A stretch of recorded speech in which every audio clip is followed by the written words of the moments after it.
Hello friends, അപ്പോൾ ഇന്ന് നമ്മൾ ഉണ്ടാക്കാൻ പോകുന്നത് ഗരം മസാലയാണ്. ഏത് ടൈപ്പ് കറികൾക്കായാലും ഈ മസാല തന്നെ മതി.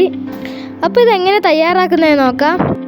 ഇതിനായിട്ട് നമുക്ക് 60 ഗ്രാം പെരിഞ്ജീരകം എടുക്കാം, 2 ടേബിൾ സ്പൂൺ ഗ്രാമ്പു എടുത്തിട്ടുണ്ട്, 5 തക്കോല എടുത്തിട്ടുണ്ട്, കുറച്ച് പട്ടയും കുറച്ച് ഏലക്ക എടുത്തിട്ടുണ്ട്. വേണമെന്നുണ്ടെങ്കിൽ ഒരു ജാതിക്കയും കൂടി ആഡ് ചെയ്യാം. ഇനി ഇതെല്ലാം കൂടി ഒരു പാനിലിട്ട് ചൂടാക്കി എടുക്കണം.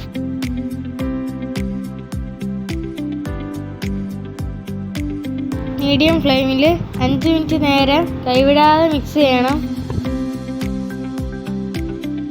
ഇതുപോലെ ഡ്രൈ റോസ്റ്റ് ചെയ്തിട്ട് പൊടിച്ച് എയർ ടൈറ്റ് കണ്ടെയ്നറിലാക്കി വെച്ചാൽ കുറേ നാൾ യൂസ് ചെയ്യാം.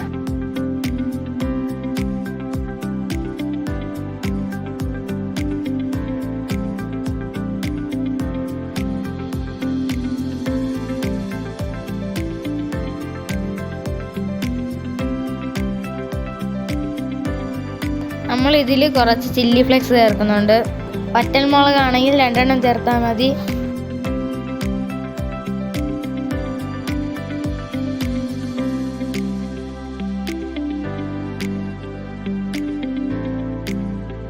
ഇത് നന്നായിട്ട് റോസ്റ്റ് ആയിട്ടുണ്ട്. ഇനി നമുക്ക് ഫ്ലെയിം ഓഫ് ചെയ്യാം. ഇനി ഇത് ചൂട് മാറിയ ശേഷം മിക്സിയുടെ ജാറിലേക്ക് മാറ്റാം.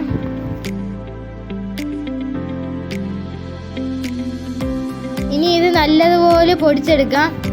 ഇപ്പം നമ്മുടെ മസാല റെഡി ആയിട്ടുണ്ട്. ഇത് ചിക്കൻ കറിയിലായാലും കടലക്കറിയിലായാലും എന്തിലും നമുക്ക് യൂസ് ചെയ്യാം. ഇനി നമുക്കിത് എയർ ടൈറ്റ് കണ്ടെയ്നറിലാക്കി അടച്ചു വെച്ച് സൂക്ഷിക്കാം. എല്ലാവരും ഈ മസാല ട്രൈ ചെയ്ത് നോക്കണം. ഈ വീഡിയോ ഇഷ്ടപ്പെട്ടെങ്കിൽ ലൈക്കും സബ്സ്ക്രൈബും ചെയ്യണം. അടുത്ത വീഡിയോ കാണാം.